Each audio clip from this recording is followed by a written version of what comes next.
Mag-a-advance ka na naman? Elena, ano ba? Katulong ka lang. Huwag mo ubusin ang pasensya ko. Malamig na sigaw ni Don Adrian Ilustre habang nakatingin na parang durug-duruin siya ng tingin. Sa harap ng mga kasamahan, pinahiya siya ng parang pulube. Walang dangal.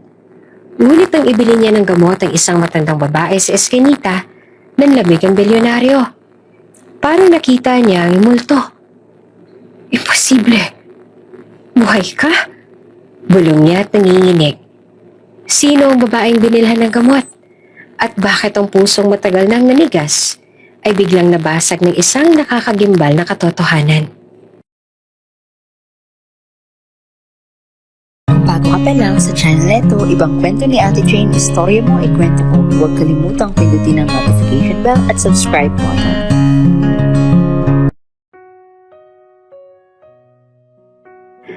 Mainit ang sikat ng araw na tumama sa malinis na marmol ng malawak na mansyon ng mga ilustre.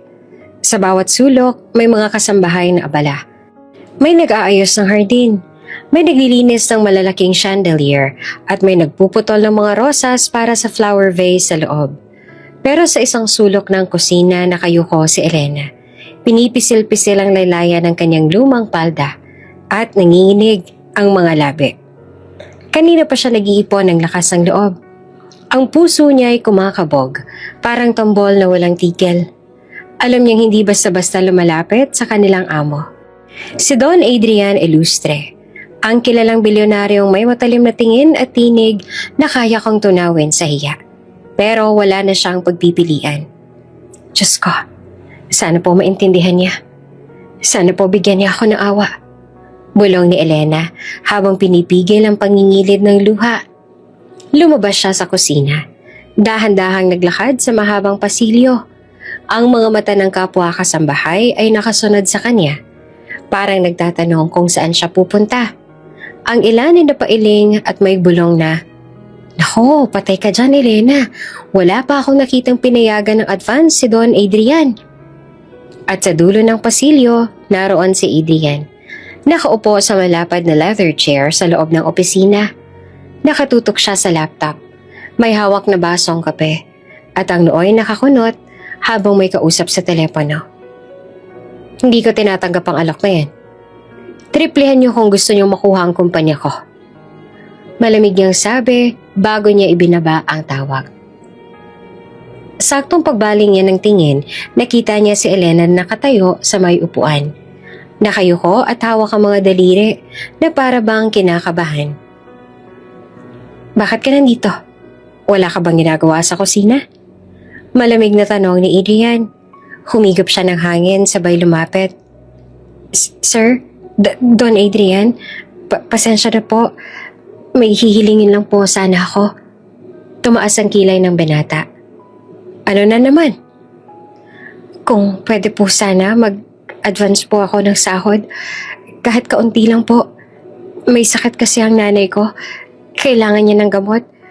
Baka hindi na po siya tumagal kung hindi siya makainom." Natigilan si Adrian. Pero agad ding nagbalik ang lamig ng kanyang mukha. Napalingon siya sa mga staff na nasa gilid ng opisina. At sa harap ng lahat, marahas siyang tumayo. "Advance ka na naman!" Sigaw niya na umalingaw-ngaw sa buong opisina. "Katulong ka lang, Elena. Huwag mo ubusin ang pasensya ko. Hindi ako bangko para lapitan niyo kapag gipit kayo." Napayuko si Elena. Nanginginig ang kamay at halos hindi na makahinga sa hiya. Ramdam niya ang mga matang nakatingin sa kanya. May awa ang ilan, pero mas marami ang natatakot na baka madamay sila sa galit ng amo. "Sir, pasensya na po talaga. Hindi ko naman po ginusto pero wala na po akong ibang malalapitan. Kailangan ko lang po ng kaunting halaga para sa gamot ng nanay ko." Halos pabulong na pagmamakaawa ni Elena. Nangingilid ang luha sa mata.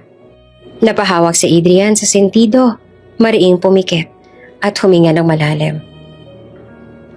"Alam niyo ba kung ilang beses ko nang narinig yung dahilan na yan? Palaging may nanay, may tatay, may sakit. Sa tingin mo, ako ang solusyon sa lahat ng problema niyo?" Hindi na nakasagot si Elena. Napatakip na lang siya ng bibig para pigilan ang paghikbi. Tahimik ang lahat hanggang sa isang kasambahay ang biglang bumulong. Kawawa naman siya, sir. Totoo pong may sakit ang nanay ni Elena.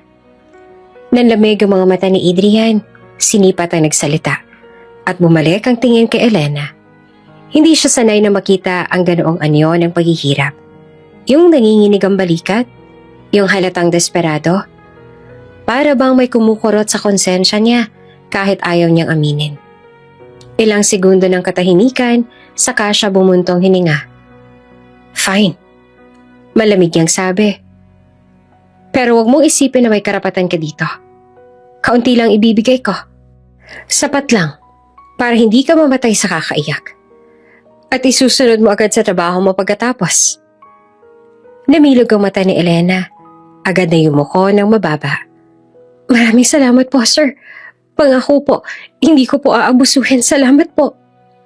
Umalis siya ng opisina na parang may bahid ng liwanag sa madilim na araw. Habang hawak ang sobre na may maliit na halaga ng pera, nagmamadali siyang bumalik sa kusina. Ngunit sa bawat takbang niya, ramdam pa rin niya ang bigat ng hiya na inabot. Pinahiya siya sa harap ng lahat. Tinuring na parang wala siyang halaga. Pero sa isip niya, mas mahalaga ang buhay ng kanyang ina kesa sa sariling dangal.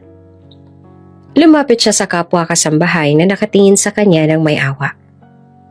Elena, kaya mo pa ba? Tanong ng isa. Tumayo siya at pinilit ang ngiti. Para kay nanay, kakayanin ko.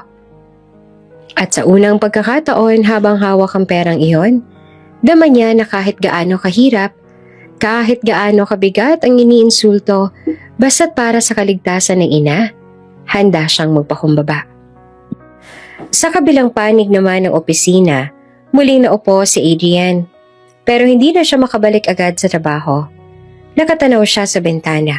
Hawak ang baso ng kape pero hindi na naiinom. Sa kanyang isip, bumabalik ang imahe ni Elena. Ang mukha nito, ang luha nito, at ang desperasyon. Advance ka na naman? Bulong niya sa sarili, pero mahina na. Hindi na galit. O baka naman akong mali. Ngunit agad din niyang tinabig ang ideyang yon. Pilit binalik ang sarili sa trabaho. Ayaw niyang magpadaig sa emosyon. Ayaw niyang mukhang mahina. Hindi niya alam, iyon palang simula ng pagbabago ng lahat. Ang simpleng pagmamakaawa ng isang katulong na magbubukas ng isang napakalaking sikreto ng nakaraan. Bitbit ang maliit na supot ng gamot, halos hindi mapigilan ni Elena ang mabilis sa paghinga habang nagmamadaling lumabas ng mansyon. Alam niyang bawal basta-basta lumabas ng walang paalam. Pero dala ng pangangailangan, wala na siyang pakialam. Bawat segundo ay mahalaga. Baka tuluyan ng bumigay ang katawan ng kanyang ina kung hindi siya makainom agad. Sa loob ng sasakyan na nakaparada sa driveway, nakaupo si Don Adrian. May meeting pa sana siya sa syudad, ngunit pinili niyang manatili ng mas matagal sa bahay habang inaayos ng driver ang gamit. Napansin niya si Elena na nagmamadaling umalis. May hawak na supot. May kaba sa kilos at hindi man lang nag-abalang sumilip sa paligid. Boss, aalisin na po ba natin? Tanong ng driver. Sandali lang. Malamig na sagot ni Adrian habang nakamasid. Sundan natin siya. Tahimik na pinaandar ng driver ang sasakyan. Dahan-dahang sumusunod sa bawat liko ni Elena. Hindi ito namamalayan ng dalaga. Sa isip ni Adrian, gusto lang niyang tiyakin kung saan talaga napupunta ang perang ibinigay niya. Sanay na siya sa mga kasambahay na gumagamit ng dahilan para sa pansariling bisyo at ayaw niyang maging biktima ng kasinungalingan. Ilang kanto ang tinahak ni Elena hanggang sa makarating sa isang makipot na eskanita. Ang dating tuwid na postura ng dalaga ay biglang yumuko. Halos tumakbo papasok sa barong-barong na gawa lamang sa pinagtagpi-tagping yero at kahoy. Sa labas ay may nakasampay na mga basang damit at ang sahig ay halos putikan dahil sa ambon kagabi. Barong-barong? Bulong ni Adrian. Hindi siya makapaniwala. Hindi niya akalaing dito nakatira ang tinatawag na nanay ni Elena. Dahan-dahan siyang bumaba na sa sasakyan at sumilip mula sa malapit. Sa loob ng maliit na kubo, naroon ang isang matandang babae. Nakahiga sa lumang banig, marupok ang katawan, payat at halos butot balat na lang. Nilapitan agad ni Elena. Inalis ang pawis sa noon nito gamit ang basang bimpo. Sabay inilabas ang gamot mula sa supot. Nay, eto na po ang gamot ninyo. Magiging maayos na po kayo. Malambing na bulong ni Elena. Nangingilid ang luha habang iniaabot ang baso ng tubig. Dahan-dahang binuksan ng matanda ang mga mata.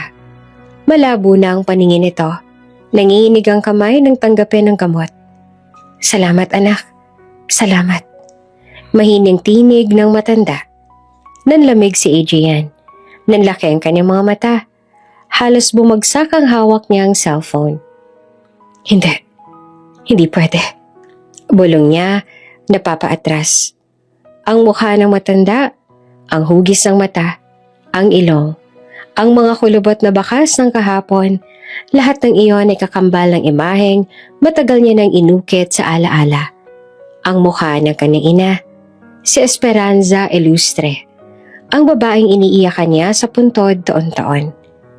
Naramdaman niya ang malamig na hangin na dumampi sa balat, pero mas malamig ang kirot na bumalot sa kanyang dibdib.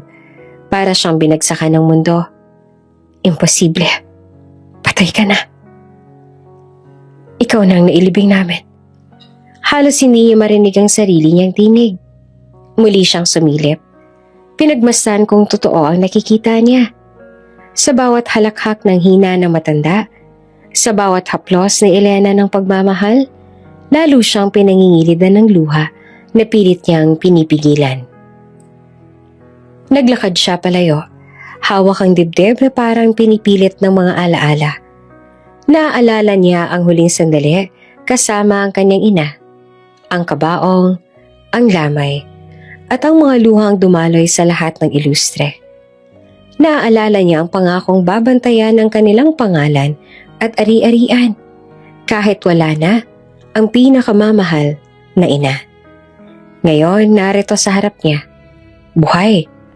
O kung hindi man, may isang babae na hindi maipagkakailang pagkakahawig. Boss, tawag ng driver at nagtataka. Bakit po kayo nanginginig? Hindi naman agad nakasagot si Adrian. Tumalikod siya, bumalik sa loob ng sasakyan at mariing ipinikit ang mga mata. Umuwi na tayo. Utos niya at nanginginig ang tinig. Habang umaandar ang sasakyan, hindi mawala sa isip niya ang tanong. Kung buhay si Mama, bakit itinago siya? Sino may kagagawan? At bakit si Elena ang kasama niya? Samantala sa loob ng barong-barong, nakahiga ng muli ang matanda matapos inumin ng gamot.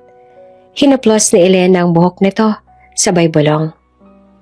Nay, hindi po ako titigil hanggat hindi ko kayo napapagamot.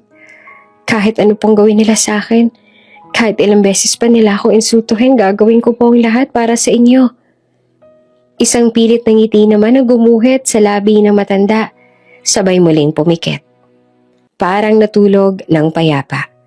At sa labas, naiwan ang tanong na hindi matahimik sa puso ni Don Adrian. Isang tanong na babago sa lahat ng paniniwala niya. Hindi mapakali si Don Adrian buong gabi matapos makita ang matandang babae sa barong-barong. Nakaupo siya sa loob ng kanyang opisina, hawak ang baso ng brandy pero hindi malang niya naiinom. Sa isip niya, paulit-ulit na bumabalik ang imahe ng payat na mukha ng matanda.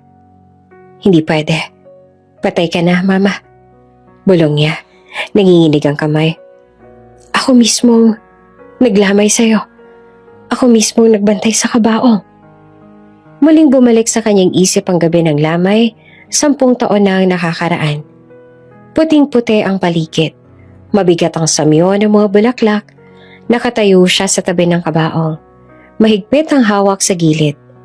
Lumuha siya ng walang tigil habang pinagmamasa ng malamig na mukha ng kanyang Mama Esperanza. Ma, bakit niyo ako iniwan? Bulong niya noon. Sa tabi niya ay naroon si Doña Salvacion. Mahigpit na hinawakan ng kanyang balikat. Adrian, tama nang iyak. Ikaw nang haligi ng pamilya. Huwag ka masyadong magpakita ng kahinaan. Pero hindi niya nakalimutan ang sakit. Mula noon, itinuring niyang patay na talaga ang mama niya. Kinabukasan, maagang pinatawag ni Adrian si Elena sa opisina. Tahimik naman itong pumasok. Nakatungo, hawak ang basahan at halatang kabado. Elena, malamig na simula ng amo. Kahapon, nakita kitang bumili ng gamot at dinala sa isang matandang babae. Sino siya? Nalaki ang mga mata ni Elena. Natigilan. Sir, pasensya na po. Wala po siyang kinalaman sa inyo. Umirap naman si Adrian. Tumaas ang noo. Walang kinalaman. Ako nagbigay sa'yo ng pera. May karapatan ako malaman kung saan mo ginamit. Nanginig ang tinig ng dalaga. Sir, matagal ko na po siyang tinutulungan. Matagal na siyang may sakit. Wala po siyang ibang kasama kaya ako na lang po nag-aalaga sa kanya at tinuring ko na rin po siyang nanay. Nanay? Halos mabasag ang boses ni Adrian. Tumango si Elena. Opo, simulat sa Paul siya na po ang tinuturing kong nanay. Wala na po akong ibang pamilya. Hindi ko rin po alam kung sino ang tunay kong mga magulang kaya siya na lang po. Nanlamig si Adrian. Napaatras. Hindi mo ba talaga alam kung sino siya? Umiling si Elena. Lumuluha na. Wala po akong alam. Basta sa akin, siya po ang nanay ko. Saglit na natigilan si Adrian. Sa halip na sumagot, humigpit ang kanyang panga, saka siya tumalikod. Lumabas ka na. Agad na umalis si Elena. Halos nagmamadaling lumabas ng opisina. Naiwan si Adrian na nakatitig sa larawan ng kanyang mama sa mesa. Kung wala siyang alam, ibig sabihin, ibang tao ang may pakana nito. Sino at bakit? Hindi na siya nakatiis. Tinawag niya ang kanyang kanang kamay na si Hector. I want you to investigate. Alamin mo lahat tungkol sa matandang iyon. Background, pangalan. Kahit pinakamaliit na detalye. At huwag mo ipapahalata kay Elena. Yes, boss. Sagot ni Hector. Pagkaalis ng tauhan, muling tumingin si Adrian sa larawan ng kanyang mama. Kung buhay ka pa nga, mama, bakit itinago ka sa akin? Sinong may kasalanan? Magdamag na hindi nakatulog si Don Adrian. Pabalik-balik siya sa kanyang silid. Hawak ang baso ng brandy, ngunit hindi man lang ito maubos. Sa bawat saglit na pumikit siya, bumabalik sa isip niya ang imahe ng matandang babae sa barong-barong. Kung siya si Mama, bulong niya sa sarili, nanginginig ang kamay. Bakit hindi ko alam na buhay siya? At bakit siya nandoon? Kasama si Elena. Kinabukasan, maagang pinatawag niya si Hector, ang pinaka-pinagkakatiwalaan niyang tauhan. Sa loob ng opisina, seryoso niyang iniabot ang sobre na walang laman. Hector, mariing sabi ni Adrian. Gusto kong imbestigahan ang matandang babae na nakita ko kahapon, kasama ni Elena. Alamin mo lahat. Pangalan, tirahan, kalagayan. Pati na ang dahilan kung bakit siya nandoon. At huwag na huwag mong ipapaalam kay Elena. Yes, boss. Mabilis sa tugon ng tauhan. Tumalikod si Adrian at dumungaw sa malaking bintana ng opisina. Mahigpit ang kanyang mga kamao habang pinagmamasdan ng hardin. Kung siya nga si Mama, walang makakapigil sa akin na malaman ang totoo. Pero kung hindi, napahigpit siya ng hinga. Mas lalo kong hahanapin ang dahilan ng lahat ng ito. Lumipas ang 2 araw, abala si Adrian sa mga papeles sa mesa nang pumasok si Hector. Dalang makapal na sobre. Halata ang kaba nito habang inilalapag ang mga dokumento. Boss, eto na po lahat ng impormasyon na nakuha namin, sabi niya. Mabilis na kinuha ni Adrian ng sobre at binuksan. Isa-isa niyang inilabas ang mga papel at letrato. Una niyang nakita ang larawan ni Elena na nag-aalaga ng isang matandang babae. Pinupunasan nito ang pawis. pinapainom ng gamot at tinatakpan ng kumot. At sa bawat kuha, iisa lang ang matandang babae. Napapuntong hininga si Adrian, halos mabitawan ng hawak nang mabasa ang pangalan ng barangay clearance. Esperanza Vergara Ilustre. Nanlaki ang mga mata niya at namutla ang kanyang mukha. Mama, bulong niya at halos hindi lumalabas ang boses. Nagpatuloy siyang magbasa.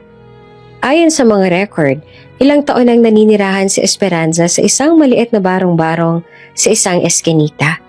Walang ibang kasama kundi si Elena. Tahimik ang buhay nito. Maliban sa madalas na pagkakasakit. Wala ni isa man lang na nagsabi sa akin. Mariing bulong ni Adrian. Halos pinipilit ang papel sa kamay. Bakit itinago sa akin? Bakit pinaniwala nila akong patay na siya? Tahimik lamang si Hector, nakayuko, nakamasid sa bigat ng emosyon ng kanyang amo. Lumuhod si Adrian sa harap ng mesa. Mahigpit na hawak ang larawan ng kanyang mama. Muling pumatak ang kanyang luha. Bagay na matagal niya nang tinago sa lahat. 11 taon kong iniyakan ang pagkamatay mo, Mama. Bulong niya. Pero buhay ka pala. Buhay ka. Napapikit siya ng mariin sabay umiling. Sino may kagagawa nito? Sino nagtago sa'yo? At bakit si Elena ang kasama mo ngayon? Tumayo siyang muli, pinunasan ng luha at tumitig kay Hector. Ituloy mong investigasyon. Hindi pa sapat ang nalaman natin. Gusto ko ng sagot kung bakit siya tinago at sino ang may kagagawan. Yes, boss. Agad ko pong aasikasuhin. Tugon naman ni Hector. Naiwan si Adrian sa opisina. Tahimik na nakatitig sa larawan ng kanyang mama. Sa kanyang puso, nagsimulang umusbong ang matinding panata. Hahanapin ko ang lahat ng sagot. At kahit gaano kasakit, haharapin ko ang katotohanan. Hindi mapakali si Don Adrian matapos matanggap ang ulat ni Hector. Araw at gabi, mukha ng kanyang mama ang nasa isip niya. Kung totoo nga siya si Mama, bakit itinago sa akin? At bakit si Elena ang kasama niya? Kinabukasan, maaga pa lang nagpa siyang bumalik sa barong-barong. Hindi na siya mapayapa hanggat hindi niya nakakausap mismo ang matanda. Makipot ang daan. Basa pa ang lupa dahil sa ambon kagabi. Pagbaba niya ng kotse, natanaw niya si Elena na nagwawali sa labas. Napatigil ito. Nanlaki ang mga mata nang makita siya. Sir Adrian? Halos mabitawan nito ang hawak. Bakit po kayo nandito? Mariing tumingin si Adrian. Gusto ko makita ang mama ko. Si nanay po? Nagugulo ang sagot naman ni Elena. Hindi na siya nakinig. Diretso siyang pumasok sa kubo. Nakahiga pa rin si Esperanza sa panig. Payat, mahina at tila natutulog. Lumuhod si Adrian. Nanginginig ang kamay habang hinahaplos ang braso nito. Mama, bulong niya at namumuo ang luha. Ako to, si Adrian, anak mo. Dahan-dahang iminulat na Esperanza ang mga mata. Tinitigan siya ng matagal. Para bang sinusubukang alalahanin, ngunit sa huli, umiling. Pasensya ka na, iho. Hindi kita kalala. Sino ka ba? Bumagsak ang mundo ni Adrian. Ako ito. Ako si Adrian Ilustre, Mama. Ako ang anak mo. Napasinghap si Elena. Napatakip siya ng bibig. Hindi siya makapaniwala sa narinig. Anong sinabi niyo, sir? Nanginginig ang boses niya. Nanay niyo po si Nanay Esperanza? Tumingin sa kanya si Adrian. Bakas ang galit at sakit sa mukha. Oo, siya ang mama ko. Siyang iniiyakan ko ng maraming taon. At buhay pala siya. Kasama mo. Nanlaki naman ang mga mata ni Elena. Napaupo sa bangko. Halos mapaiyak. Diyos ko, hindi ko alam. Sir, wala po akong kaalam-alam. Ang alam ko lang po, siya ang nanay ko. Siya lang ang kasakasama ko mula pagkabata. Tumulo ang luha niya. Nanginginig ang kamay. Kung alam ko lang, sana po hindi ako nagkulang na magsabi pero totoo po wala po akong alam.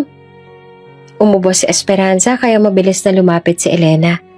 Inayos niya ang unan, pinunasan ng pawis ang matanda at dahan-dahang pinainom ng tubig. Nanay, huwag po kayo mag-alala. Nandito lang ako. Mahinahong sabi niya. Tahimik lamang si Adrian, nakamasid. Sa bawat haplos ni Elena, sa bawat lambing ng tinig nito, ramdam niyang totoo ang pagmamahal. Para bang hindi ito tungkulin, kundi kusa mula sa puso. At doon lalo siyang naguluhan. Kung mama ko siya, bakit mas kilala niya si Elena kaysa sa akin? Bakit parang mas tunay silang mag-ina?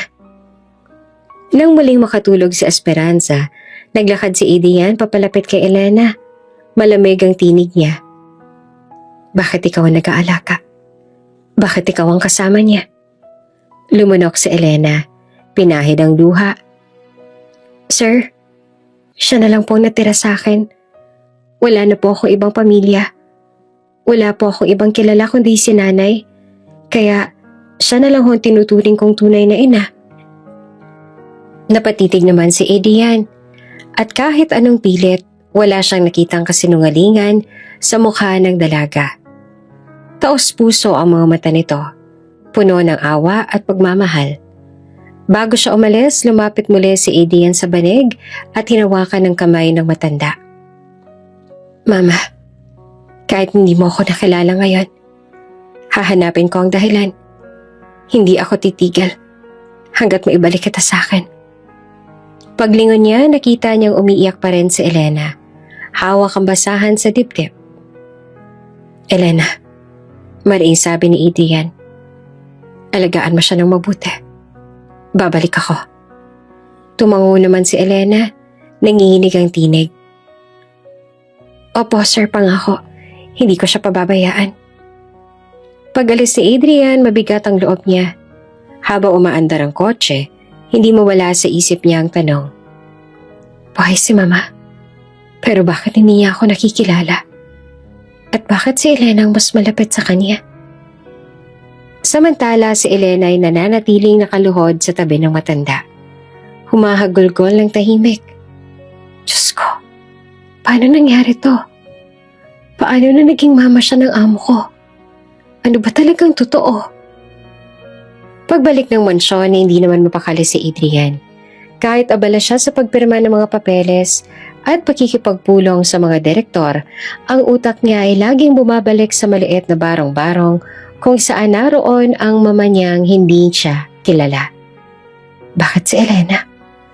Bakit siyang mas malapit kay mama kaysa sa akin? May tinatago ba siya? Nang gabing yun, imbes na umuwi ng diretsyo, muling nagpa siya si Adrian na dumaan sa eskinita. Gusto niyang malaman ang totoo. Pagdating niya, natagpuan niyang tahimik ang paligid. Nakasara ang mga tindahan. Ang mga bata ay natutulog na sa kanilang mga duyan. Dumaan siya sa gilid ng kubo. Maingat na huwag mapansin. Sa maliit na bintana, nasilayan niya si Elena na nakaluhod sa harap ng munting altar na yari sa kahoy. May kandilang umiilaw at krus na nakatayo. Nangilid ang luha ni Adrian nang marinig ang tinig ng dalaga. Diyos ko, bulong ni Elena habang umiiyak. Bigyan niyo po ng lakas si nanay. Kahit ako na lang mahirapan, basta wag lang siyang kunin. Siya lang natitira sa akin.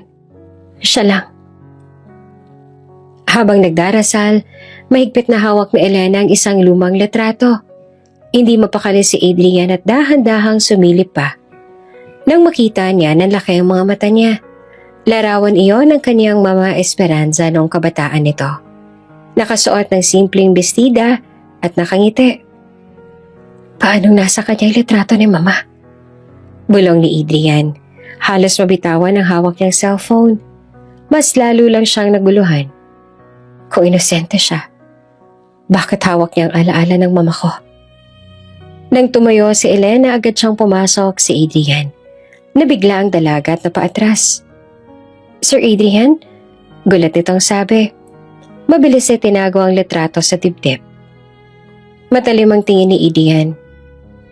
Anong hawak mo? Wala po. Nanginginig na sagot ng dalaga. Wala? Lumapit siya at halos dumikit sa mukha ng dalaga. Huwag mo ako lukuhin. Nakita ko. Larawan niyo ng mama ko. Paano napunta sa iyo yun? Naluha si Elena, halos magmakaawa. Sir, hindi ko po alam. Bata pa lang po ako, kasama ko na si nanay. Nakuha ko lang po itong retrato sa lumang baon nang minsan kaming lumipat ng tirahan. Akala ko po, simpleng alaala lang. Hindi ko po alam na may kinalaman pala to sa inyo. Mariing tumitig si Adrian. Hinahanap ang kasinungalingan sa mukha ng dalaga. Pero ang nakita niya ay purong takot at katapatan. Kung wala kang alam, mariing sabi ni Adrian, bakit ikaw ang kasama niya? Bakit ikaw ang tinatawag niyang anak? Samantalang ako ang totoong anak niya. Umiyak si Elena. Nakaluhod na ngayon sa harap ng altar. Sir, wala po akong sagot. Ang alam ko lang, siya ang nanay ko. Wala naman ho akong ibang pamilya. Wala akong ibang pinagmulan. Siya lang ang pinanghahawakan ko. Nanlumo si Adrian. Gusto niyang magalit. Gusto niyang isumbat sa dalaga ang lahat ng sakit. Pero ramdam niyang totoo ang mga salita nito. Huminga siya ng malalim at tumalikod. Kung sinasabi mong wala kang alam, hahanapin ko ang sagot sa iba. Pero tandaan mo, Elena, may connection ka kay mama. At isang araw, malalaman ko kung ano yon. Tahimik lamang si Elena. Humihikbi, hawak pa rin ang litrato. Hindi niya maintindihan ang lahat, pero alam niyang mas lalong gumulo ang kanyang mundo. Habang pauwi, nakasandal si Adrian sa likod ng sasakyan. Mahigpit ang kapit niya sa kanyang cellphone. Paulit-ulit na naiisip ang nakita. Kung inosente si Elena, bakit nasa kanyang litrato ni mama? At bakit parang mas mahal siya ni mama kaysa sa akin? Mariing niyang pinikit ang mga mata. Ramdam ang bigat sa dibdib. Hindi ito matatapos hanggang hindi ko nalalaman ang katotohanan. Muling bumalik si Adrian sa barong-barong makalipas ang 2 araw. Hindi niya sinabi kay Elena na darating siya. Gusto niya makita kung ano talaga ang buhay nito sa araw-araw. Tahimik siyang nagmasid mula sa labas. Habang nakikita si Elena na naglalabas sa batya at si Mama Esperanza na nakahiga pa rin. Mahina ngunit binabantayan ng dalaga. Para siyang tunay na anak. Ano ba talagang totoo? Tanong ni Adrian sa sarili habang nakasandal sa poste. Habang abala si Elena sa paglalaba, lumapit naman si Adrian sa loob ng kubo. Napansin niyang may lumang kahon sa ilalim ng mesa. Bahagya itong nakabukas. Parang matagal nang hindi nagagalaw. Sa unay nagdadalawang isip siya, pero nanaig ang pagnanais niyang malaman ang katotohanan. Dahan-dahan niyang hinila ang kahon at binuksan. Nandoon ang ilang lumang damit, punit-punit na mga papel at isang sobre na kulay dilaw na halos kupas na. Kinuha niya ito, binuksan, at doon bumulaga ang isang dokumento. Birth certificate. Pangalan, Elena Vergara. Inang nakalagay, Esperanza Vergara Ilustre. Ama, blankong iniwan, walang pangalan. Halos hindi makahinga si Adrian sa nakita. Mahigpit ang kapit niya sa papel. Nanginginig ang kamay. Vergara? Bulong niya. Pamilyar ang apelido. Ito ang apelido ng kanyang mama bago ito ikinasal sa kanyang ama. Kung si mama ang nakalagay na ina ni Elena, anong ibig sabihin ito? Napaluhod siya sa gilid ng mesa. Hawak-hawak ang papel.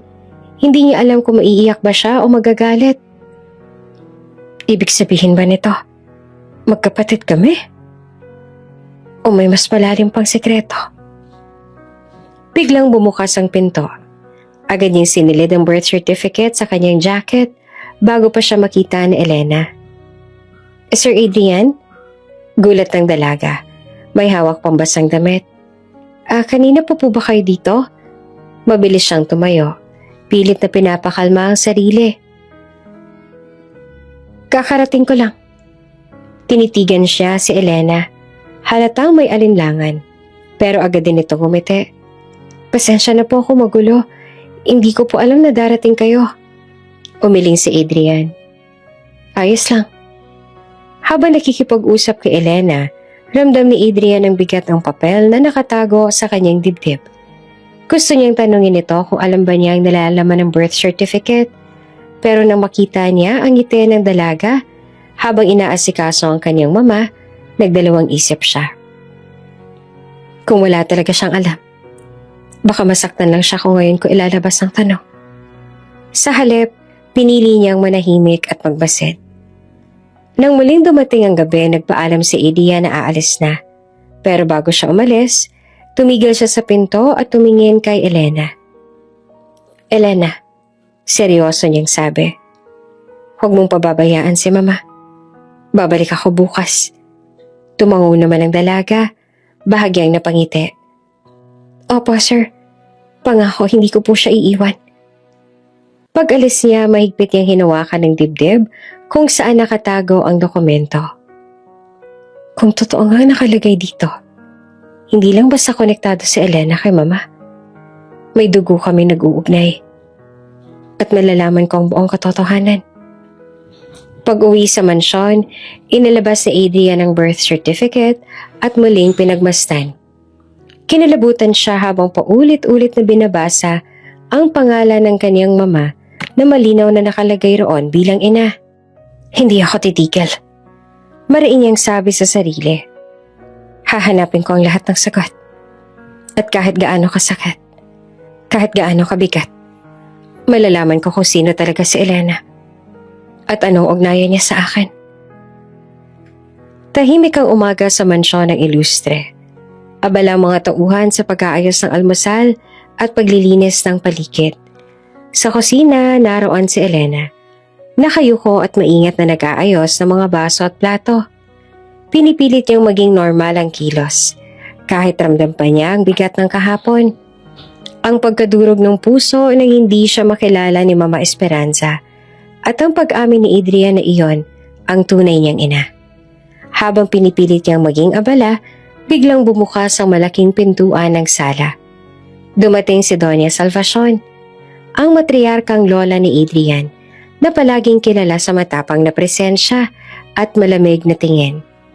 Nakabaston, mamahali ng damit at parang kahit simpleng paglalakad ay may kasamang utos. Mapanlait na tinig ni Salvacion. Agad na sumipat sa kusina. Napansin niyang may batang babae roon na tila komportableng kumikilos sa mansyon. At sino naman ang batang ito? Natigilan si Elena at agad na yumuko. Donya, ako po si Elena.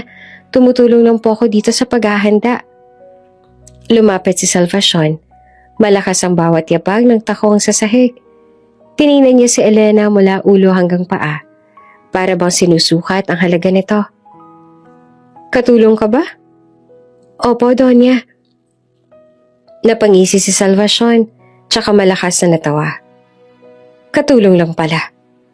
Pero kung makapag-ayos ng pinggan, parang may-ari ng bahay. Aba, ambisyosa ka rin pala. Namula si Elena at nanginginig ang kamay habang hawak ang baso. Patawad po, Donya. Gusto ko lang po makatulong. Makatulong? Umirap ang Donya. Huwag mong gawing dahilan ng pagtulong. Ang totoo, gusto mong magpakitang tao para mapalapit sa pamilya namin. Nakikita ko ang mga estilo mo, iha. Manggagamit ka. Namilog ang mga mata ng ibang katulong at tauhan, pero walang nagsalita. Alam nilang kapag sumabat sila ang papatamaan ng galit ng Donya. Hindi po totoo yan. Nanginginig na sagot naman ni Elena. Wala po akong balak na manggamit. Lumayas ka na rito, sigaw ni Salvacion. Itinulak ang balikat ni Elena. Hindi ko hahayaang may katulad mong mangamkam ng simpatiya sa pamilya ko. Habang buhay akong naririto, hindi ka magkakaroon ng lugar sa tahanang ito. Napaatras si Elena. Halos matumba. Ang mga kasamahan niyang katulong nakatingin lang, bakas ang awa. Ngunit wala nang makapagsalita. Isa sa mga hardinero ang mahina pang bumulong. Kawawa naman siya. Pero agad itong pinandilata ng kasamang katulong na nag-warning na huwag magsalita. Halos mawala ng lakas si Elena. Tinanggal niya ang suot na apron at dahan-dahang inilapag sa mesa. Pasensya na po, Donya. Mahina niyang sabi habang pinapahid ang luha. Kung ito po ang kagustuhan ninyo, aalis na lang po ako. Wala po akong hinangad kundi ang maglingkod at mag-alaga. Hindi ko po intensyong manggamit. Tumaas ang baba ni Salvacion. Nagtagumpay ang ngisi. Mabuti't naintindihan mo. Tandaan mo, hindi ka kailanman magiging bahagi ng pamilya Ilustre. Isa kang hamak at hanggang doon ka lang. Luhaan, naglakad palabas si Elena. Mabigat ang bawat hakbang. At ramdam niya ang matang nakasunod sa kanya. Bawat titig ng mga kasamahan ay parang patalim na humihiwa sa kanyang dibdib. Paglapit sa pinto, hindi niya na napigilan ang paghikbi. Diyos ko, hanggang kailan po ba ang ganitong sakit? Hanggang saan pa bang kahihiyang kaya kong tiisin? Pagkalabas niya ng mansyon, nagsara ang mabigat na pinto sa likod niya. Naiwan sa loob si Salvacion, taas noo at kontento. Habang ang mga tauhan ay nananatiling tahimik, walang magawa. Sa mga sumunod na sandali, nananatiling mabigat ang katahimikan sa mansyon. Si Salvacion ay nakaupo sa malaking upuan, pinapaypayan ng katulong, habang iniisip na wala na siyang alalahanin sa presensya ng isang hamak sa loob ng tahanan. Ngunit ang hindi niya alam, ang desisyon niyang ito ay lalong magtutulak kay Adrian na hanapin ang katotohanan at lalong magbubukas ng sugat na matagal nang tinatago ng pamilya Ilustre. Tahimik ang hapon sa baryong kinalalagyan ng barong-barong de Esperanza. Nasa labas si Elena, naglalaba ng kakaunting damit habang si Esperanza ay nakahiga sa loob. Mahimbing na natutulog matapos uminom ng gamot. Pawisan si Elena ngunit hindi siya nagrereklamo. Ang bawat kilos niya ay puno ng malasakit at tiyaga. Hindi niya alam na may pares ang mata na palihim na nakamasid sa kanya. Si Adrian iyon, nakasandal sa sasakyan niyang nakaparada sa kanto. Kanina pa siya nag-iisip kung bakit may kakaibang kabutihan ng babaeng ito. Katulong lamang siya, ngunit tila ba may pusong mas malaki kesa sa sino mang kilala niya sa lungsod. Kahit hirap siya, hindi siya nagrereklamo. Bakit kaya ganito siya kabuti? Tanong ni Adrian sa isip niya. Sa loob-loob niya, hindi niya rin maitago ang paghanga. Lumapit siya ng kaunti. Elena, tawag niya. Nagulat naman si Elena at agad na tumayo. Sir Adrian, pasensya na po. Hindi ko po namalayang nandito kayo. Hindi niya na napansin ang pawis sa kanyang noo o ang dumi sa palda mula sa labada. Ngunit sa paningin ni Adrian, iyon ang nagpatunay na hindi siya plastic. Simpleng babae lang na handang magsakripisyo para sa iba. Habang nag-uusap sila, biglang may mabilis na tricycle na dumaan sa makitid na kalsada. Sa gulat, muntik nang masagasaan si Adrian na nakatayo sa gilid ng daan. Sir! Sigaw ni Elena. Walang pag-aalinlangan, mabilis siyang tumakbo at hinila si Adrian palayo.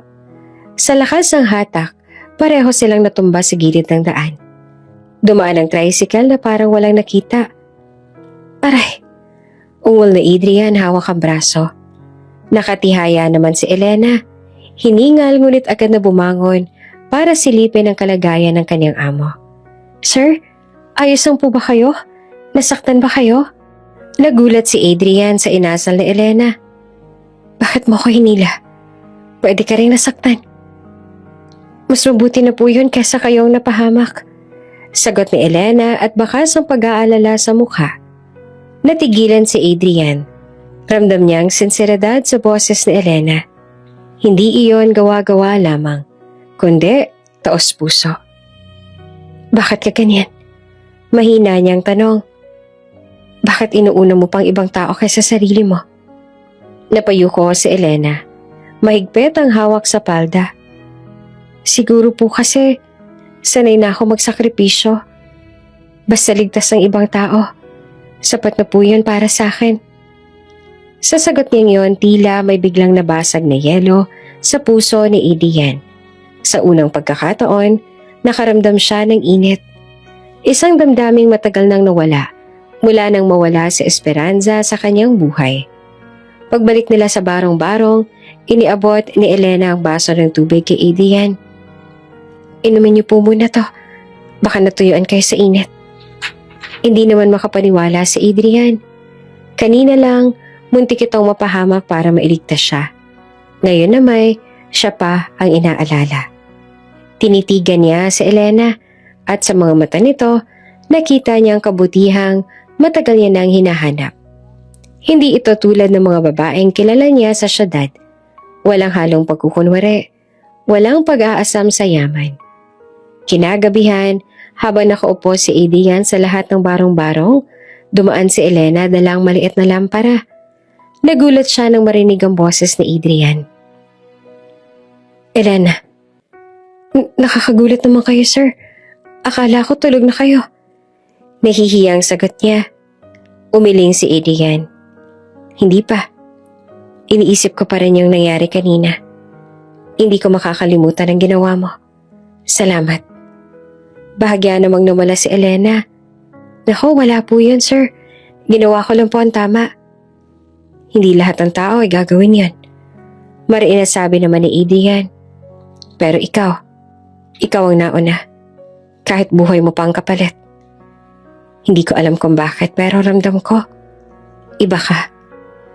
Hindi nakasagot si Elena. Ngunit sa kanyang dibdib, ramdam niya ang mabilis sa pagtibok ng puso. Sa mga sumunod na araw naging mas magaan ang ugnayan nilang dalawa. Hindi pa rin nawawala ang lamig sa kilos ni Adrian. Paminsan-minsan. Ngunit sa simpleng ngiti o pasasalamat, nararamdaman ni Elena na unti-unti itong lumalapit. At kay Adrian, malinaw ang isang bagay. May isang kakaibang kabutihan kay Elena na hindi niya maipaliwanag. At iyon ang unti-unting bumabasag sa matigas niyang puso. Gabi na tahimik ang paligid ng baryo. Abala si Elena sa paghahanda ng hapunan. Isang simpleng lugaw para kay Nanay Esperanza. Ngunit habang isinasali niya sa mangkok, napansin niyang nanginginig ang mga kamay ng matanda. Nay, ayos po ba kayo? Mabilis niyang tanong. Biglang sumama ang pakiramdam ni Esperanza. Namutla, mabilis ang paghinga, at tuluyang nawala ng malay sa harap niya. Nabitawan ni Elena ang mangkok. Tumilapon ang lugaw sa sahig. Nanay Esperanza? Diyos ko! Halos sigaw niya. Nanginginig ang boses. Agad siyang lumabas ang barong-barong at nagsisisigaw ng tulong. At sa kabutihang palad, kararating lang ni Adrian galing Maynila. Nakita niya ang kalagayan ng kanyang ina. Nanlamig siya at halos tumigil ang kanyang mundo. Get the car! Bilis! Utos niya sa driver, sabay buhat kay Esperanza. Elena, sumama ka na.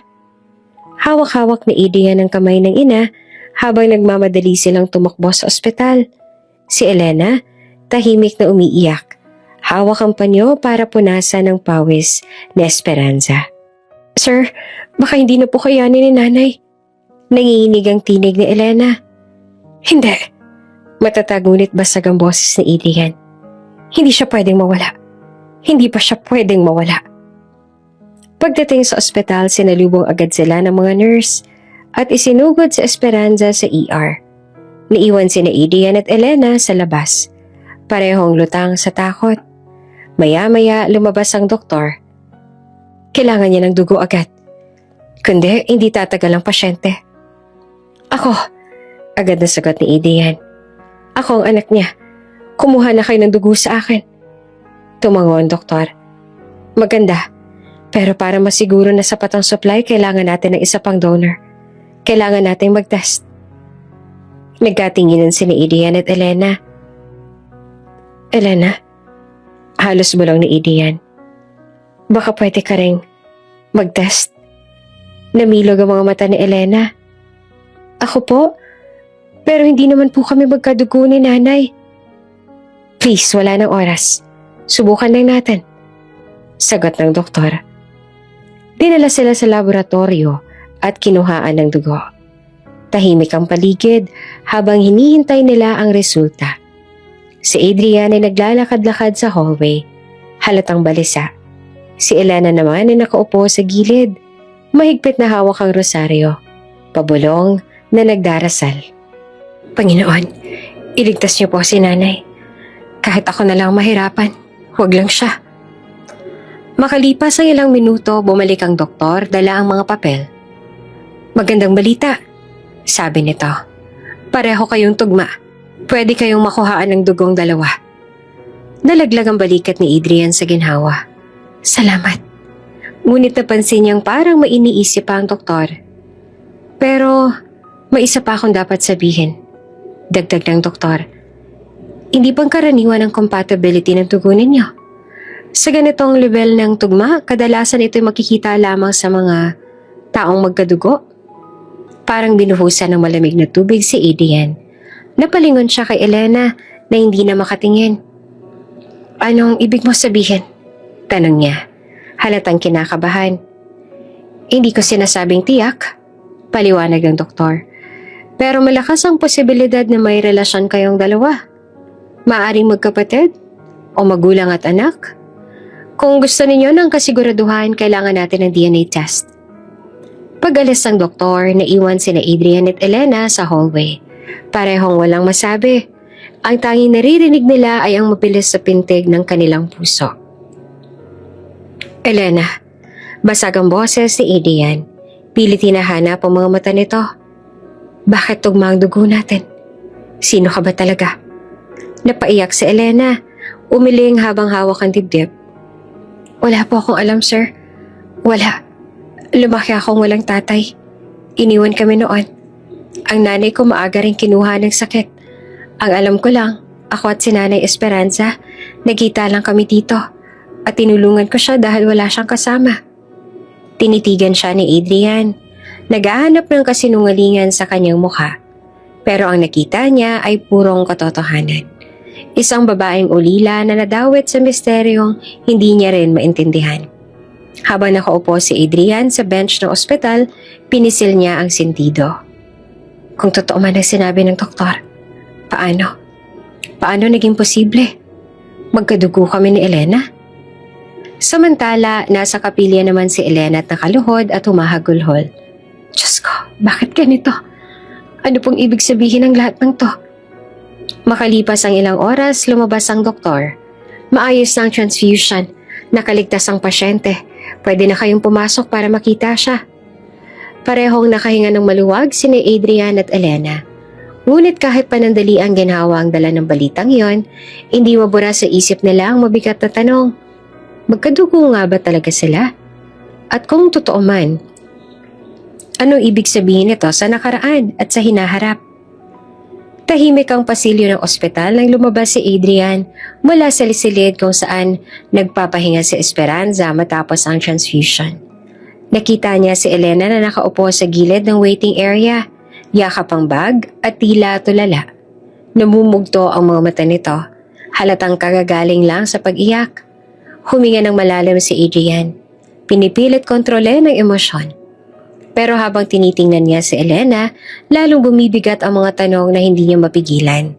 Lumapit siya, mabigat ang bawat hakbang. Napatayo si Elena nang mapansin siya pero agad ding yumuko. Elena, malamig ngunit nanginginig ang tinig ni Adrian. Kailangan natin mag-usap. Opo, sir. Mahinang sagot naman ng dalaga. Umupo silang magkatapat sa bench. Ilang segundo ng katahimikan ang lumipas bago nagsalita si Adrian. Sino ka ba talaga? Tanong niya at diretso at mariin. Bakit tugma ang dugo natin? Hindi to simpleng pagkakataon lang ayon sa doktor. Posible lang ito kung magkadugo nga tayo. Namilog ang mata ni Elena at agad siyang napailing. Sir, wala po talaga akong alam. Wala po akong tinatago. Walang alam? Halos pasigaw ni Adrian. Paano mo ipapaliwanag ang resulta? Sabihin mo nga sa akin ang totoo, Elena. Nanginig ang kamay ni Elena. Sir, maniwala ho kayo. Hindi ko po talaga alam Ang alam ko po, ulila na po ako sa ama. Kaya ako natutong mag-isa. Wala po naman akong koneksyon sa inyo. Tumulo ang luha sa pisngi ni Elena habang nagsasalita. Kung pwede nga lang po sir, sana hindi na ako tinatanong ng ganito. Kasi kahit ako naguguluhan, hindi ko rin alam kung bakit ganun ang lumabas sa test. Saglit na natahimik si Adrian. Nakita niyang nanginginig na balikat ng dalaga. Ang sakit na pilit itong tinatago. Sa kabila ng galit at pagkalito, ramdam niya ang pagiging totoo nito. Pinikit sandali ni Adrian ang mga mata. Bumalik sa isip niya ang mga alaala ng kanyang kabataan. Ang pagkawala ng kanyang ina, ang mga bulong-bulungan ng pamilya, at ang bigat ng pangungulila. Kung totoo nga na may connection siya sa akin, bakit ngayon ko lang nalaman? Sino nagtatago ng lahat ng ito? Elena, mahina niyang sabi. Mas mahinahon na. Hindi naman sa sinisisi kita. Pero kailangan kong malaman ng totoo. Hindi lang naman to para sa akin kundi para rin kay mama. Napatingin si Elena sa kanya. Nangingilid pa ang luha. Sir, kung meron man po akong alam, matagal ko na po dapat na sinabi pero ang totoo wala po talaga. Ako man ay nagtatanong din kung bakit parang lagi akong tinadala ng tadhana sa mga taong may kaugnayan sa inyo. Nang marinig iyon, lalong napalalim ang buntong hininga ni Adrian. Hindi niya alam kung magagalit ba siya o maaawa. Tumayo siya, naglakad-lakad sa harap ng bench. Kung wala kang alam, may ibang taong may hawak ng katotohanan. At hindi ako titigil hanggat hindi ko nalalaman kung bakit magkadugo tayo. Hindi na nakapagsalita si Elena. Tahimik lang siyang nakatingin kay Adrian. At sa kabila ng takot, ramdam niyang totoo ang sinasabi nito. Hindi titigil si Adrian hanggat hindi niya nakukuha ang kasagutan. Bumalik si Adrian at tumabi kay Elena. Hindi naman inaasahan ni Elena nang bigla niyang maramdaman ng isang panyo na iniabot nito. Pahit mo yan. Mahina at halos hindi narinig na sabi ni Adrian. Nagulat si Elena. Hindi niya akalaing sa kabila ng galit nito, may malasakit pa rin. Pinahid niya ang luha gamit ang panyo. Hindi makatingin ng diretso sa kanya. Elena, seryosong wika ni Adrian. Mula ngayon huwag kang matatakot. Kahit anong mangyari, hahanapin natin ang katotohanan. Pero kailangan kong malaman. Handa ka bang malaman din ang lahat kahit masakit? Sandaling natahimik si Elena pero tumango siya. Kung iyon po ang kailangan para gumaling si Nanay Esperanza, handa po ako. Bago sila bumalik sa silid, tumigil sandali si Adrian sa corridor at tumingin kay Elena. Sa mga mata nito, nakita niya hindi lang isang katulong, kundi isang taong konektado sa kanya sa paraang hindi pa niya lubusang maipaliwanag. At sa gabing iyon, habang patuloy na lumalaban si Esperanza sa kanyang karamdaman, unti-unti ring nagsisimulang mabuksan ang pintuan ng mga lihim ng kanilang nakaraan. Kinabukasan habang nagpapahinga si Esperanza sa ospital, napagdesisyon na ni Adrian na dumaan muna sa barong-barong kung saan nanirahan ng kanyang ina at si Elena. Habang nakaupo si Elena sa tabi ng kama ni Esperanza, nagpresenta si Adrian na siya na muna ang magbabantay. Elena, magpahinga ka muna. Wika niya. Ako na munang titingin kay mama. Nag-alinlangan si Elena pero tumango rin. Opo sir, babalik po ako maya-maya. Nang makaalis si Elena, nag-ikot si Adrian sa loob ng maliit na barong-barong. Maraming lumang gamit. Mga kahon, lumang aparador na yari sa kahoy at ilang kahong halos bulok na. Ang mga bagay na iyon ay tila ba nagkukuble ng maraming lihim. Sa ilalim ng isang lumang mesa, may napansin si Adrian na kahon na tinatakpan ng kumot. Inalis siya ito at dahan-dahang binuksan. Amoy kaalikabok ang bumungad sa kanya at puno ito ng mga lumang gamit, mga damit, lumang litrato at isang maliit na kwadwerno na tila luma na ang takip. Nang kunin niya ang kwaderno, napansin niyang nakasulat sa pabalatang pangalan, Esperanza Ilustre. Diary? Mahina niyang bulong. Binuksan niya ang unang pahina. Ang sulat kamay ng kanyang ina ay simple ngunit halatang nagmamadali. Puno ng emosyon. Mahal na diary, ngayong gabi pinanganak ko ang aking pangalawang anak. Isang babae, ngunit hindi ko malang nasilayan ng matagal. Ang pamilya ng asawa ko, kinuha siya sa akin. Ayaw nilang manatili siya sa piling ko. Ang sabi nila, kahihiyan siya sa pangalan ng ilustre. Pinilit nila akong pumayag. Wala akong magawa. Nalaki ang mga mata ni Adrian. Bumilis ang tibok ng kanyang puso. Pangalawang anak? Babae? Ibig sabihin may kapatid ako? Binasa niya ang kasunod na pahina. Mahal ko ang aking sanggol.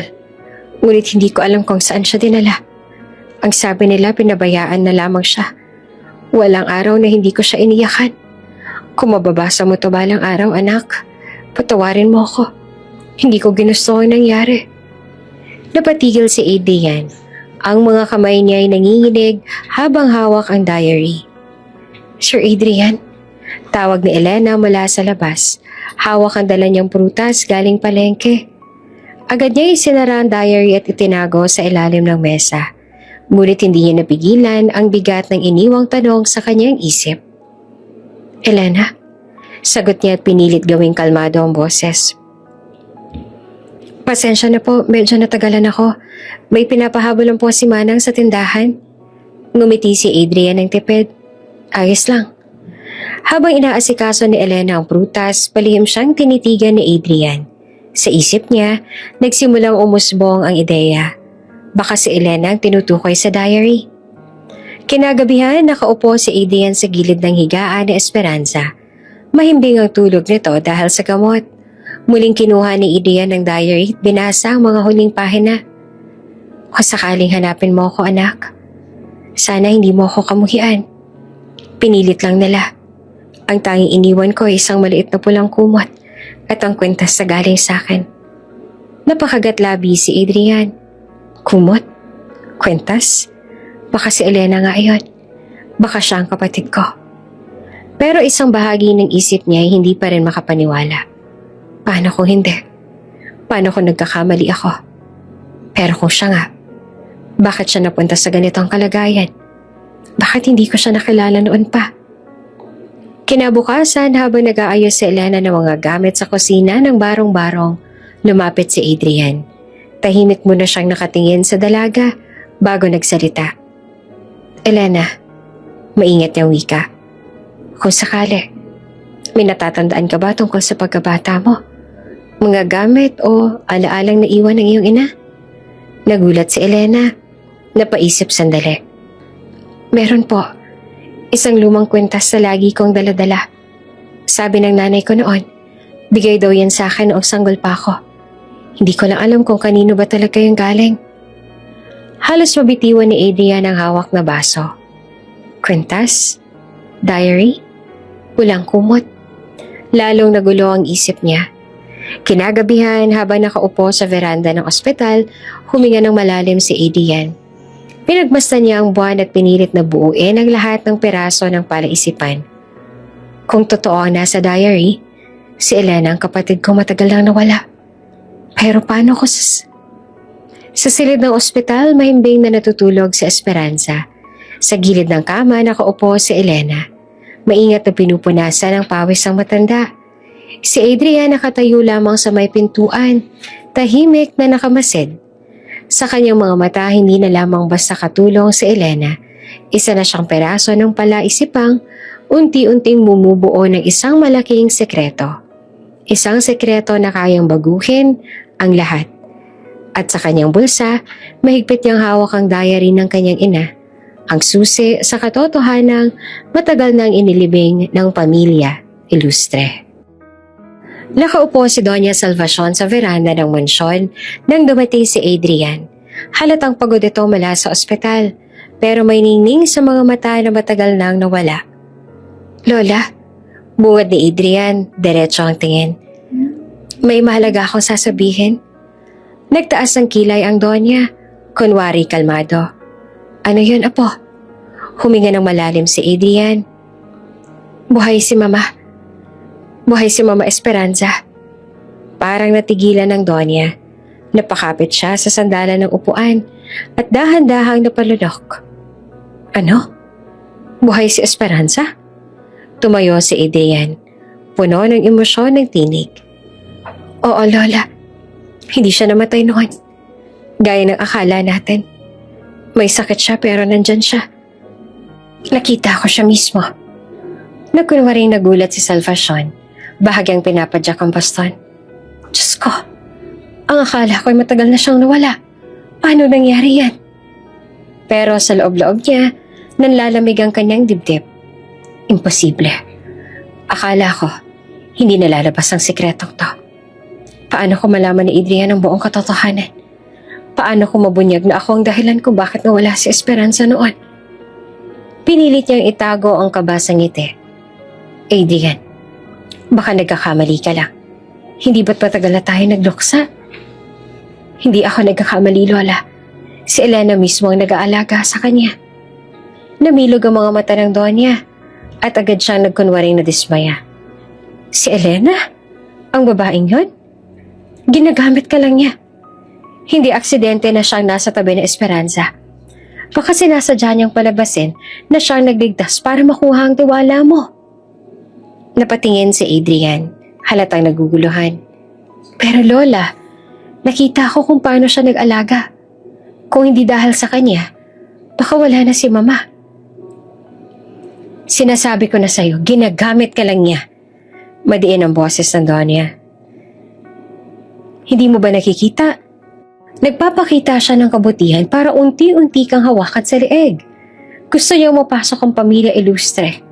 At kapag nangyari yon, tapos na ang lahat ng pinaghirapan natin. Natahimik si Adrian.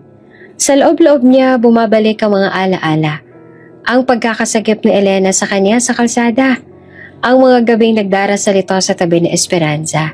At ang mga luha nitong walang halong kaplastikan.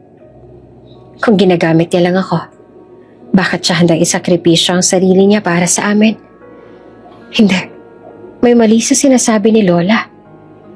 Habang nakatalikod si Adrian, muling nanlaki ang mga mata ni Salvacion at sa loob-loob niya ay nanginginig ang kanyang isip. Hindi pwede. Kung magtutuloy-tuloy ito, baka matuklasan ni Adrian na si Elena ang batang kinuha ko noon. At kapag nalaman niya ang totoo, babagsak ang pangalan ng ilustre. At ako ang maunang mapapahiya. Pinisil niya ang baston at mahina ang bulong. Hindi ko hahayaang mangyari yon. Pagharap niya ulit kay Adrian, peke ang ngiti. Apo, tandaan mo lang, ang payo ko. Ingatan mo ang sarili mo. Huwag mo hayaang palapitin ng mga taong hindi mo kilala. Baka mamaya, sugatan ka nila. Tumango lamang si Adrian, ngunit hindi ito kumbinsido. Sa halip na maniwala, mas lalo siyang naintriga. Kinagabihan habang nakaupo siya sa tabi ni Esperanza sa ospital, inilabas si Adrian ang diary na nahanap niya. Mahigpit niya itong hawak habang nakatingin kay Elena na maingat na pinupunasan ng pawis ng matanda. Kung ginagamit niya lang ako, dapat matagal pa siya lumayo. Pero narito pa rin siya. Hindi, kailangan kong hanapin ang totoo. At kapag nalaman ko na, kahit sino pang humarang, kahit si Lola, hindi ako titigil. Mainit ang sikat ng araw nang pumasok si Adrian sa ospital. Nasa silid si Elena, nakaupo sa tabi ng kama ni Esperanza. Banayad yung pinupunasan ng noo ng matanda gamit ang basang bimpo. Habang mahina ang ngiti sa labi, kahit puyat at halatang pagod, hindi nawawala ang lambing sa kanyang mga kilos. Sandaling napatigil si Adrian sa pintuan. Sa isip niya, bumabalik ang mga sinasabi ni Doña Salvacion kagabi. Ginagamit ka lang ng babaeng yan. Kailangan kong malaman. Totoo ba ang kabutihan niya o palabas lang? Balong ni Adrian sa sarili. Magandang umaga. Malamig na bati ni Adrian ang tuluyang pumasok. Napatayo naman agad si Elena, parang nahuli sa maling gawain. Sir Adrian, gising na po si nanay kanina pero nakatulog ulit. Nasa maayos po siyang lagay ngayon. Tumango naman si Adrian pero hindi ngumiti. Tuwid ang boses niya. Elena, kailangan natin mag-usap. Kita ang kaba sa mukha ng dalaga. Maingat siyang sumunod palabas ng silid hanggang sa makarating sila sa maliit na waiting area ng ospital. Diretsong tumingin si Adrian kay Elena. Matagal ka nang tumutulong sa amin. Pero sa puntong ito, kailangan ko nang magsabi ng totoo. Hindi na kita pwedeng panatilihin dito. Aalisin na kita sa trabaho. Parang binuhusan ng malamig na tubig si Elena. Napalunok siya at halos hindi makatingin. Sir, anong ibig niyo pong sabihin? Ibig kong sabihin, mariin na wika ni Adrian. Hindi na kita kailangan bilang tagapag-alaga ni Mama. May ibang mag-aalaga sa kanya. Makakatanggap ka naman ng kabayaran. Nagmistulang naipit ang dibdib ni Elena. Sandaling tumahimik ang paligid. Maraming iniikot sa kanyang isip. Paano na si Nay Esperanza kung aalis siya? Sinong mag-aalaga sa kanya sa gabi? Pero pinilit niyang pigilan ang luha. Ngumiti ng bahagya at tumango. Salamat po, sir. Mahina niyang sagot. Nagulat si Adrian. Salamat? Sa anong dahilan? Huminga ng malalim si Elena. Salamat dahil kahit sandali. Binigyan niyo ako ng pagkakataon na maalagaan si Nanay Esperanza. At alam kong mas magiging maayos siya dahil kasama ka na niya ngayon.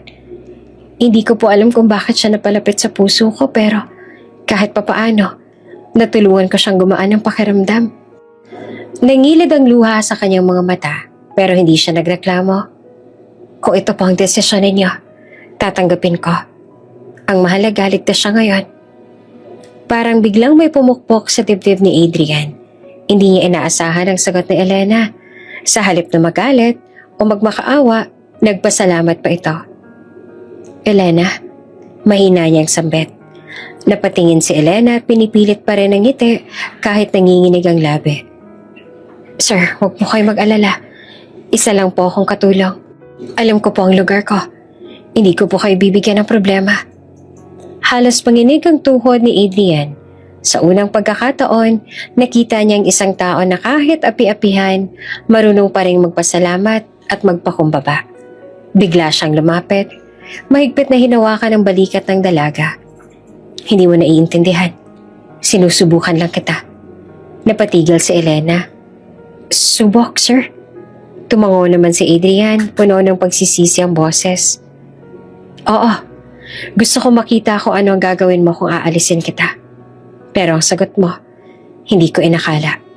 Imbes na magalit, nagpasalamat ka pa. Halos mapahagulgol naman si Adrian pero pinigil niya ang sarili. Elena, wala kang bahid ng kasinungalingan. Totoo ka. At dahil doon, lalo kong gustong malaman ang katotohanan sa pagitan natin. Nakangiti ngunit luhaan si Elena. Sir, hindi ko man alam kung bakit ako nandito o kung bakit ako pinapahintulutan ng Diyos na makasama kayo. Pero iisa lang po ang sigurado ako. Hindi ko po kayo niloloko. Tumahimik ang paligid. Sa mata ni Adrian, malinaw niyang nakita ang kabutihan ni Elena. Isang pusong handang magtiis at magpasalamat kahit sa gitna ng kawalan. At sa oras na yon, lalo pang nabasag ang matagal ng pader sa puso ng bilyonaryo. Tahimik ang gabi sa ospital. Nakahiga si Esperanza. Mahimbing na natutulog matapos ang ilang araw na mahirap na gamutan. Sa kabilang bahagi ng silid, nakaupo sina Adrian at Elena, parehong balisa. Ang sinabi ng doktor kanina ay paulit-ulit na umaalingaw-ngaw sa isip ni Adrian. Parehong tugma ang dugo ninyo. Kailangan natin magsagawa ng mas malalim na pagsusuri. Sir Adrian, maingat na bungad ni Elena. Halos hindi makatingin. Sigurado po ba kayo na ipagpapatuloy natin to? Tumingin si Adrian, seryoso ang mukha. Walang ibang paraan, Elena. Kailangan kong malaman ang totoo. Kung ano man ang koneksyon natin kay Mama, kailangan lumabas na. Napalunok si Elena. Sa kabila ng kaba, tumango siya. Kung yan pong makakapagpalinaw ng lahat. Kinabukasan, maagang dumating ang doktor at isang medical team. Ipinaliwanag nila ang gagawin. Magpapadala kami ng sample ng dugo niyo pareho sa laboratorio. Sa loob ng ilang araw, makukuha natin ang resulta. Tahimik lamang si Elena habang tinitingnan ang karayom. Nanginginig ang kanyang mga kamay. Napansin naman niya ni Adrian kaya hinawakan niya ito. Wala kang dapat ikatakot, bulong niya. Tumango lamang si Elena bago pumikit at hinayaan ng nurse na kunin ang kanyang dugo. Pagkatapos ay si Adrian naman ang sumailalim sa proseso. Mabilis pero ramdam nila na mabigat ang kahihinatnan. Pag-alis ng medical team na iwan silang dalawa sa silid, ramdam ang bigat ng katahimikan. Elena, basag ni Adrian. Ano man ang lumabas sa resulta, gusto kong malaman mo. Hindi magbabago ang tingin ko sa'yo. Naluha si Elena. Sir, natatakot ako. Paano kung mali ang lahat ng iniisip natin? Paano kung wala pa akong kinalaman kay Nanay Esperanza? Hinawakan ni Adrian ang kamay niya. At paano kung ikaw nga ang matagal ko nang hinahanap na kapatid? Hindi ba't mas magandang malaman kaysa manatiling nakatago? Napangiti naman si Elena kahit puno ng luha. Oo nga po. Makalipas ang 3 araw, dumating ang doktor. Hawak ang brown envelope. Kapansin-pansin ang bigat ng kanyang hakbang. Mr. Ilustre, Miss Elena, panimula niya. Narito na po ang resulta ng DNA test. Kinabahan silang pareho. Dahan-dahang binuksan ng doktor ang envelope at binasa ang nakasulat. Base sa pagsusuri, 99.9% probability. Magkapatid kayo. Parang natigilan ng buong silid, napakapit si Adrian sa mesa, habang si Elena naman ay napaupo at nanginginig. Magkapatid? Mahinang ulit ni Adrian na papikit. Unti-unting bumagsak ang luha sa kanyang pisngi. Si Elena halos hindi naman makapagsalita. Ibig sabihin, akong nawala mong kapatid? Tumakbo si Adrian papalapit. Niyakap siya ng mahigpit. Akala ko'y wala ka na. Pero narito ka pala, Elena. Hindi na kita bibitawan. Humikbe si Elena sa balikat ng kuya na noon lang niya tuluyang nakalala. Kuya? Oo, ako yun. Sagot ni Adrian at halos mabasag ang tinig. At ikaw ang kapatid kong matagal nang kinitil ng kasinungalingan. Habang nagyayakapan sila, muling pumasok sa isip ni Adrian ang diary na nabasa niya. Ang sulat na Esperanza tungkol sa nawawalang anak. Lahat ng piraso ay nagsimulang magdikit-dikit. Si Elena ang batang yon. Ang batang tinanggal sa piling ng ina. Ang batang tinago sa kasinungalingan ng pamilya Ilustre. Mahigpit pa rin niyang hawak si Elena nang magsalita siya. Papangako ko sa'yo, Elena. Hindi na ulit maitatago ang katotohanan. Kahit sino pang humadlang, ilalaban kita. Nararapat ka makilala bilang anak ni Mama. Napahagulgol si Elena, pero daman niya ang bigat at kinahawang sabay na bumabalot sa kanya. Sa unang pagkakataon, may pangalan na tahanan na siyang tunay na maituturing. Sa labas ng ospital, lihim na nakamasid si Doña Salvacion. Nakita niyang yakapan ni Adrian at Elena. Nakuyom niya ang kanyang baston at sa loob-loob niya, nagngangalit ang takot. Nagsimula nang lumabas ang sekreto. Paano kung pati ako ay madamay? Ngunit sa silid, tanging saya at pagluha ng magkapatid ang nangingibabaw. At doon nagsimula ang tunay na pagbabago sa buhay ni Adrian at Elena. Ang simula ng pagbubunyag ng matagal nang nakatagong katotohanan. Mabilis ang paglipas sa mga araw. Sa ospital, unti-unti nang lumalakas si Esperanza. Nakakakain na siya ng maayos. Nakakabango ng walang tulong. At higit sa lahat, unti-unti nang bumabalik ang mga alaala niyang matagal nang nawala. Isang hapon, habang nakaupo siya sa kama, nakatingin sa bintana. Tinawag niya si Elena. Elena, halika iha. Lumapit agad ang dalaga, dala ang mainit na sabaw. Opo, Nanay Esperanza. Heto po para lumakas pa kayo. Ngumiti si Esperanza. Tinanggap ang sabaw pero hindi agad uminom. Sa halip, tinitigan niya si Elena.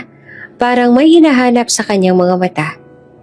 Elena, mahina niyang sabi. Alam mo ba, parang matagal na kitang kilala. Parang hindi lang bilang tagapag-alaga. Napatigil si Elena. Hindi alam ang isasagot. Nanay, baka po dahil matagal na rin tayo magkasama. Umiling si Esperanza. Nangilid ang luha. Hindi. Higit pa ron, anak. Ikaw ang nawala kong anak. Nanlaki ang mga mata ni Elena. Ano po? Sakto namang pumasok si Adrian, dala ang mga gamot. Narinig niya ang huling salita ni Esperanza. at halos mabitawan niya ang hawak. Mama, naaalala mo na? Tumulo ang luha na Esperanza. Oo, Adrian. Naaalala ko na ang lahat. Ang gabi ng panganganak ko. Ang pagtangis ko ng sapilitang kunin sa akin ng sanggol. Sabi nila, wala ng bata. Pero alam kong kasinungalingan yon. At ngayon narito siya sa harap ko. Si Elena. Napahagulgol si Elena. Hindi alam kung yayakap o lalayo. Nanay, totoo po ba to? Lumapit si Adrian. Mahigpit na hinawakan ang balikat ng kapatid. Totoo, Elena. At may ebidensya na tayo. Ang DNA test. At ngayon, si Mama mismo ang nagsasabi. Kinabukasan, pinatawag ni Adrian ang ilang miyembro ng pamilya Ilustre. Kabilang ang mga tiyahin at pinsan na matagal nang nakikinabang sa yaman. Dumating din si Doña Salvacion, dalang malamig niyang titig at baston. Sa harap nila, pinatayo ni Adrian si Esperanza. Bagamat mahina pa, matatag ang kaniyang boses. Makinig kayo, paniwala niya. Matagal na akong pinatahimik. Ngunit ngayong bumalik na ang alaala ko. Panahon na para lumabas ang katotohanan. Ang batang inagaw ninyo sa akin noon, si Elena, ay buhay. At narito siya ngayon. Nataranta ang ilan, nagbulungan. Napatingin kay Elena na nakatayo sa tabi ni Adrian. Luhaan, ngunit matatag. Huminga ng malalim si Esperanza at itinuro si Doña Salvacion. Ikaw, Salvacion. Ikaw ay nag-utos na kunin ang anak ko. Ikaw ang nagpalabas ng kasinungalingang patay na ako. Ginawa mo ito para mapanatili ang kapangyarihan sa yaman ng Ilustre. Natigilan ang lahat. Nagkunwaring hindi apektado si Salvacion, ngunit halata ang pagkabahala sa kanyang mga mata. Esperanza, matagal ka nang may sakit. Baka namamalikmata ka lang. Huwag mong sisihin ang iba sa mga alaala mong sirang-sira. Umiling si Adrian, matalim ang tingin. Hindi ka na makakalusot, Lola. May diary si Mama. May ebidensya ang doktor. At higit sa lahat, may DNA test na nagpapatunay na si Elena ay kapatid ko. Anak mismo ni Mama. Hindi na pwedeng itago ang lahat. Hindi na rin napigilan ni Esperanza ang sarili. Lumapit siya kay Elena at niyakap ito ng buong higpit. Anak, patawarin mo ako. Kung alam mo lang kung gaano kita hinanap. Kung ilang gabi ako nagdasal na makita kang muli. Salamat sa Diyos, binalikan niya sa akin. Humagulgol si Elena sa bisig ng ina. Nanay, salamat po.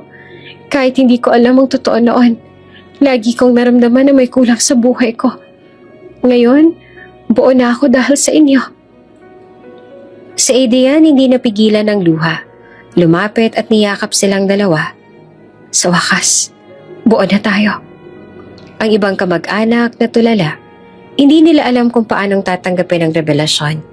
Isa-isang napayuko, halatang natatakot na mawala ang mga pribilehiyong nakukuha sa pangalan ng Ilustre.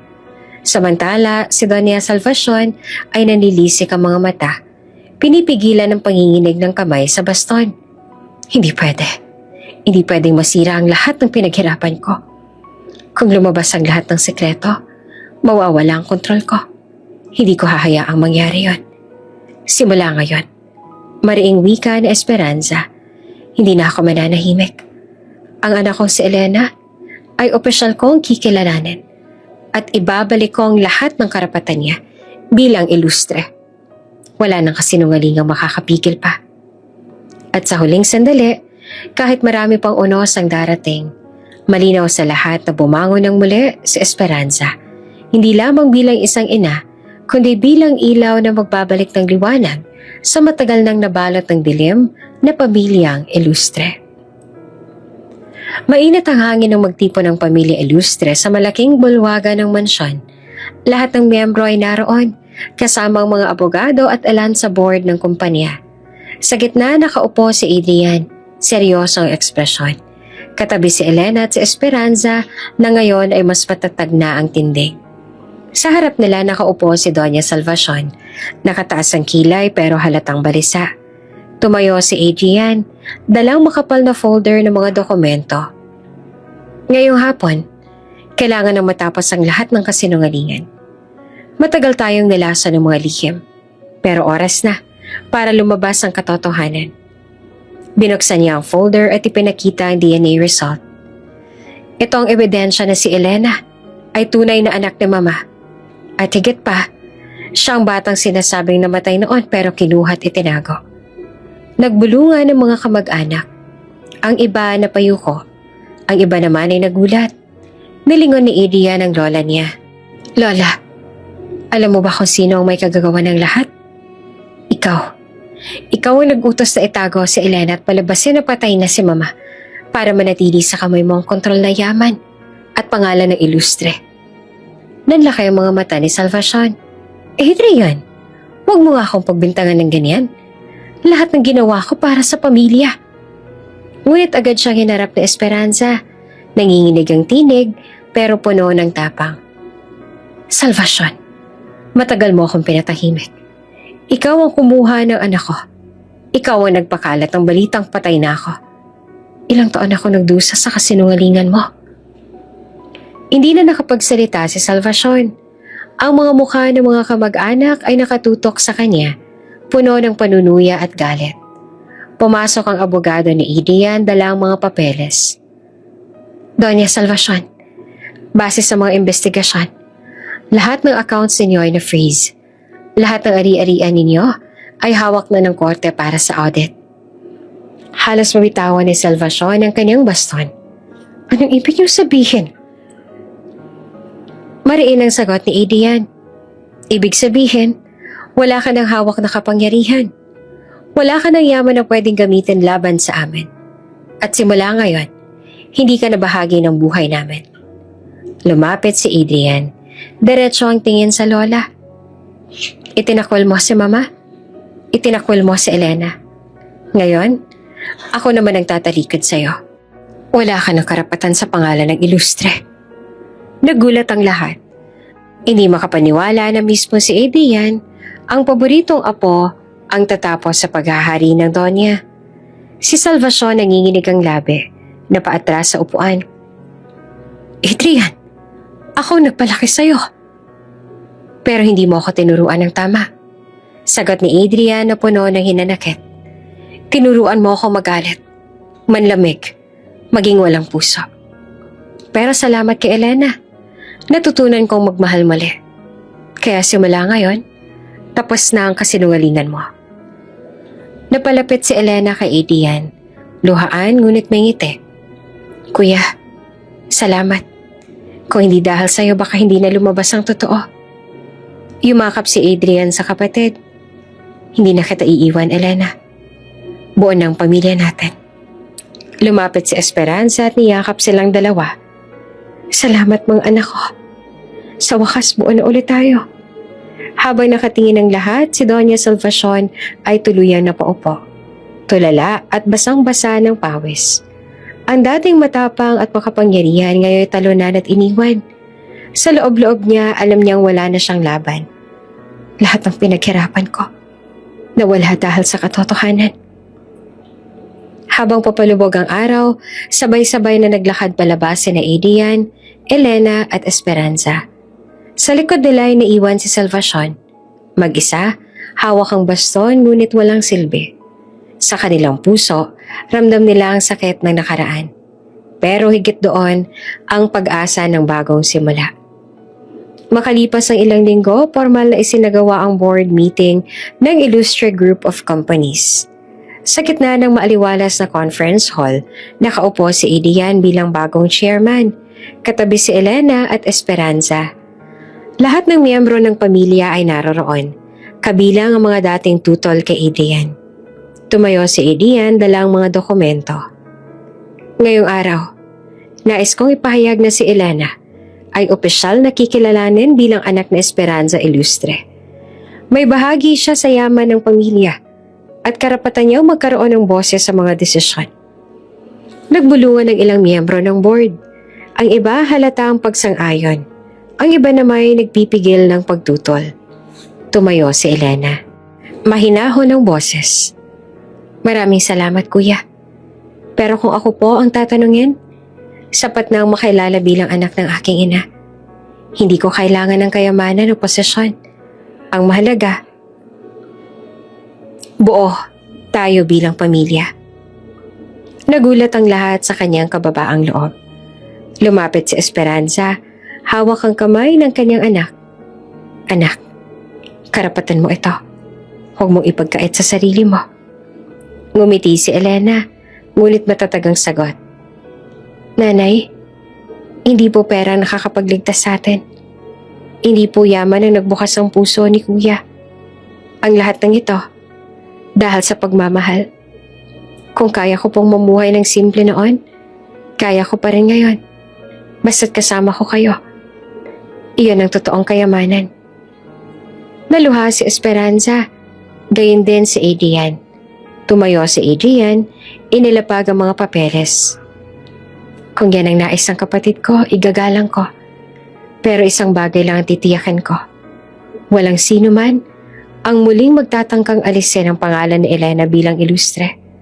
May dignidad siya at may lugar sa pamilyang ito. Paalakpakan na umalingaw sa loob ng silid. Sa unang pagkakataon, nagkaisa ang karamihan. Hindi para sa pera, kundi para sa isang simpleng desisyong puno ng puso. Kinahapunan, bumalik silang tatlo sa dating barong-barong. Pinilit ni Adrian na iparenovate ito, pero tumanggi naman si Elena. Dito ako natutong maging matatag. Dito ako natutong magmahal ng walang hinihinging kapalit. Hayaan mong manatili ang simpleng anyo nito bilang alaala. Naglakad sila sa maliit na bakuran, sabay-sabay na huminga ng malalim. Para bang ang bigat ng nakaraan ay tuluyan nang nawala. Isang linggo matapos ang lahat, nagdaos sila ng simpleng salo-salo. Sa maliit na hapag, nakalatag ang mga lutong bahay. Tinola, adobo, at puto na paborito na Esperanza. Nasa gitna si Esperanza, nakangiti habang pinagmamasdan ng dalawang anak. Si Adrian na seryoso ngunit mas magaan na ang aura at si Elena na masigla at puno ng pasasalamat. Alam niyo, ani Esperanza, hindi ko inakalang mararanasan ko pa makaupo sa hapag na ito kasama kayong dalawa. Buo na ulit ang puso ko. Nagtawanan silang tatlo. Simple ngunit totoo. Sa dulo ng gabi habang nag-aayos ng mesa, niyakap ni Adrian si Elena. Salamat kapatid. Kung hindi dahil sa'yo, baka nanatili ako malamig at sarado ang puso. Ikaw ang nagturo sa akin kung ano ang tunay na pamilya. Ngumiti si Elena, may luha sa mata. Kuya, salamat din. Tinanggap mo ako kahit ang gulo ng nakaraan. At ngayon, wala nang masihigit pa sa pagiging kapatid mo. Sa huling pagkakataon, sabay-sabay silang napaupo sa hapag. Ang simpleng lampara sa mesa ay nagbibigay ng ilaw, sumisimbolo ng bagong simula. Magkakasama silang tatlo, si Esperanza, si Adrian at si Elena, hawak kamay puno ng pagmamahal at pag-asa. At sa gabing iyon, natapos ang mahabang yugto ng sakit, kasinungalingan at pagdurusa. Ang natira na lang ay isang bagong simula, isang pamilyang buo, isang pusong muling natutong magmahal. Bago ka pa lang sa channel neto, ibang kwento ni Ate Jane, istorya mo, ikwento ko. Huwag kalimutang pindutin ang notification bell at subscribe button.